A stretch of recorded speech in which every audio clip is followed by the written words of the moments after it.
I will never forget that autumn day in Budapest, when I was 23 years old and we all sat under a walnut tree in the garden of one of those wonderful restaurants, chatting confidentially and privately around a big table. My brother Ernst and I had traveled from Vienna with our father for the 5th Congress of the International Psychoanalytic Association. For the moment, the grimness of the last few contentious months of 1918 gave way to our mood of celebration. Budapest's mayor, István Bácsi, the city magistrates, high-level military and medical officials from Hungary, Austria and Germany welcomed almost 50 of us with receptions and private banquets. Sándor Ferenczi and Melanie Klein were there, and so was the young István Holos and Géza Roheim, the future anthropologist. Our conversations continued on a Danube steamer, which carried us between our lodgings at the Gellenfürdo Hotel and the meetings at the Hungarian Academy of Sciences. We compared notes on war neurosis or shell shock and the papers by Ernst Simmel, Ferenczi, Karl Abraham and Max Eitingon, my father's colleagues who had used psychoanalysis to treat traumatized soldiers with great results. On September 28th, Siegfried Bernfeld and I rode back to the Academy of Science to hear my father speak about the future of psychoanalysis. We were simply not prepared for the force and eloquence of that speech. Freud had titled it Lines of Advance in Psychotherapy, and what he offered was a wholesale commitment to progressive values. But first he warned us that psychoanalysis as a science was in danger, at risk of elitist isolation and medical arrogance. Then he set his sights on the coming years. The conscience of society will awake, he said, and remind it that the poorest man should have just as much right to assistance for his mind as he now has to life-saving help offered by surgery. And that the neuroses menace the health of a people no less than tuberculosis, and can be left as little as the latter to the feeble handling of individuals. It may be a long time before the state comes to see these duties as urgent, he said. Probably these institutions will be started by private charity, sometime or other. However, it must come to this. Ferenczi began planning, but it was Max who opened our first free psychoanalytic clinic 1 year later in Berlin. Meanwhile, I had just gained my certification as a school teacher in Vienna and was in analysis with my father, training to become a psychoanalyst myself. The Budapest speech had set social justice as the goal for all of us. In our practices, at the clinics, in the schools, education is aimed for control and even suppression of the instincts. But at what cost? What if, instead, education aimed to make the individual a useful and civilized member of society? Psychoanalysis could serve as a guide for educators. It could, and it would, wake the conscience of society. I called on some like-minded colleagues in Vienna to get the project started. My friend August Eichhorn and I met every Friday afternoon, and we toured the social welfare agencies which were thriving under our new social democratic government.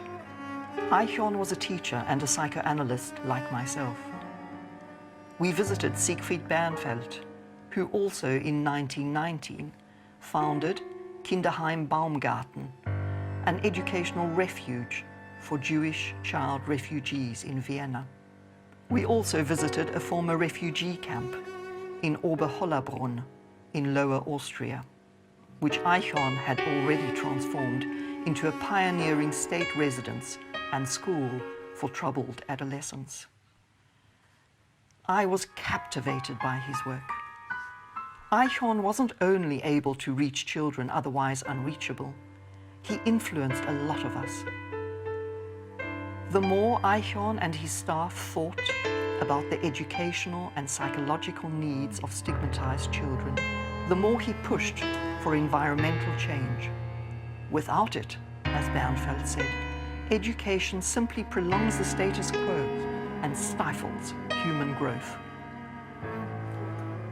I joined the Vienna Psychoanalytic Society in 1922 and, along with Eichhorn, made the case that the flexibility and innovation of psychoanalysis could be used productively in education. The ideas of Maria Montessori, socialism and psychoanalysis, and even Wilhelm Reich's more radical proposals were popular then, and both Bernfeld and Eichhorn knew how to merge them into the kind of empowering approach to education that would promote systemic change. As my own ideas about education developed, I began to think of the classroom as a modernist place where the child could become a free and self-reliant human being. A conservative teacher of the old school would say, "The rebellious spirit of this boy must be broken before it is too late, and he has become a serious menace to society." A modern educator, on the contrary, would have the highest hopes for the child's future and would expect to see in him a future leader and liberator of the masses. We can discover in each child a perfectly definite constellation of hopes and fears, dislikes and preferences, jealousy and tenderness, the need for love and the rejection of it. Children not only need to be taught, but need a chance to teach themselves. At the same time, we impose limitations on their thinking, and we place obstacles in the way of their creative activities. Worse, traditional educators always want to make the child into what suits them, deferring by the century, position, rank and class of the adults. Yet, education appears to us in another light, when we have another aim in view.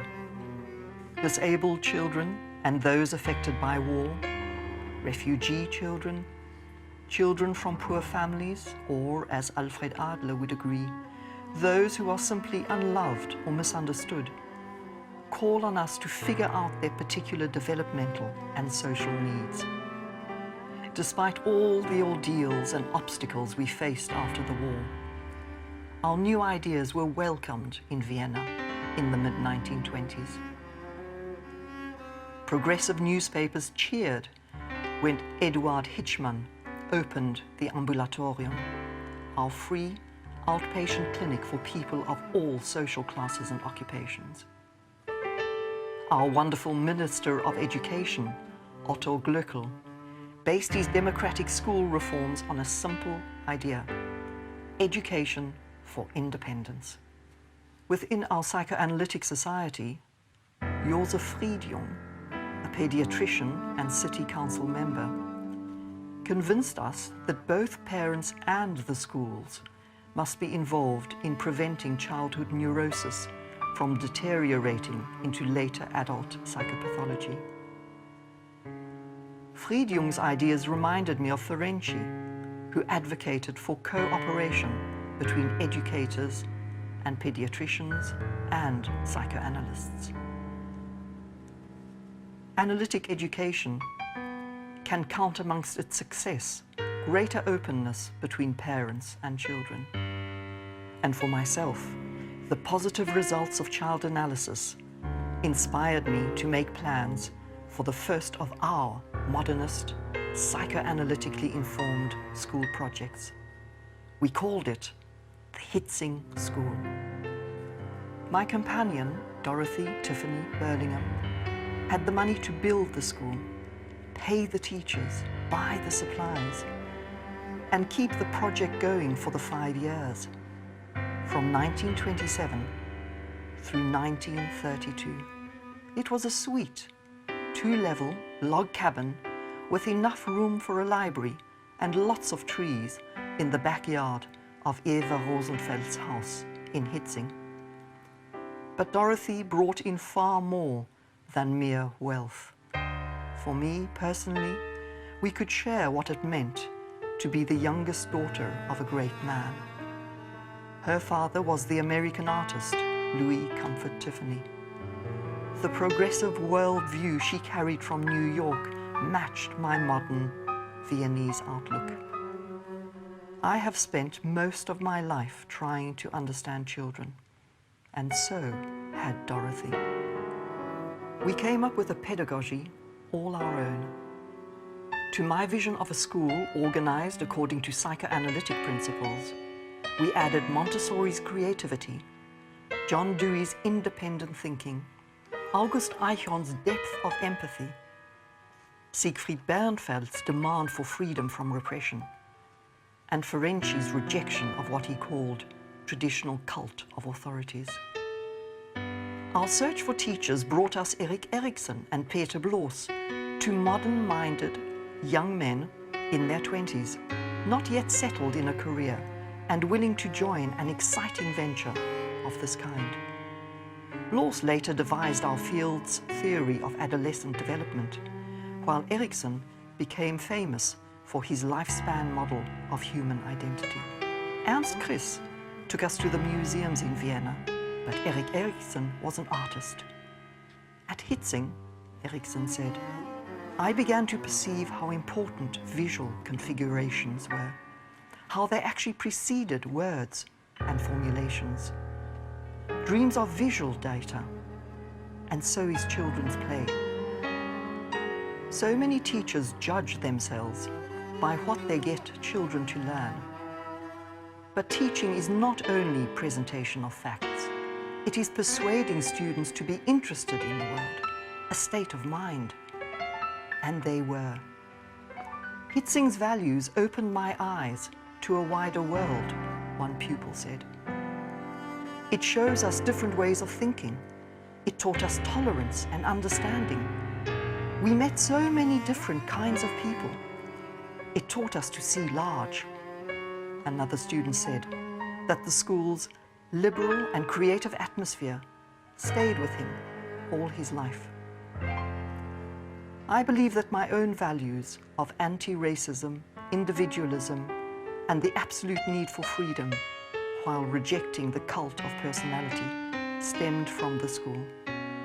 Back in Vienna then, we were all so excited, full of energy. It was as if a whole new continent was being explored. We were the explorers, and we now had the chance to change things. Our new psychoanalytic pedagogy came on the scene in a revolutionary spirit. We led seminars, organized the Vienna course for educators, and launched the Zeitschrift für psychoanalytische Pädagogik, the Journal of Psychoanalytic Pedagogy. We started our toddler research at the Jackson Nursery in a space we shared with Maria Montessori's Haus des Kindes on Rudolfsplatz.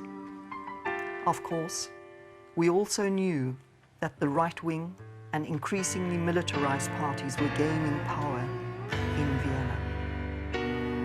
HIETZING closed, like many of the city's interwar reformist institutions.